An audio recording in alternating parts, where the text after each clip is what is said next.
হরে কৃষ্ণ। তো আজকে ভগবদ্গীতা 108 শ্লোক চ্যালেঞ্জের প্রথম দিন, প্রথম অধ্যায়, প্রথম শ্লোক। ধৃতরাষ্ট্রবাচ ধর্মক্ষেত্রে কুরুক্ষেত্রে সমবেতা যুজুৎসব মামকা পাণ্ডবাশ্চৈব কিমা কুর্বত সঞ্জয়। ধৃতরাষ্ট্র জিজ্ঞাসা করলেন, ধর্মক্ষেত্রে কুরুক্ষেত্রে যুদ্ধ করার মানুষের সমবেত হয়ে আমার পুত্র এবং পাণ্ডুর পুত্ররা তারপর কি করল?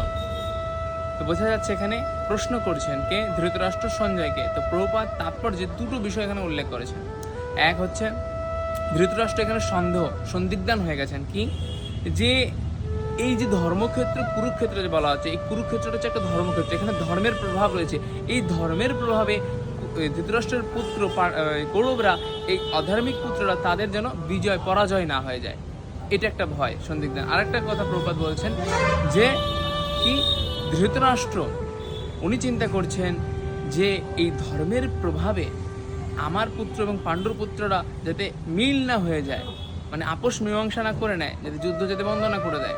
কেননা ধৃতরাষ্ট্র চাইছেন এই যুদ্ধ হোক, যুদ্ধ চাইছেন তিনি।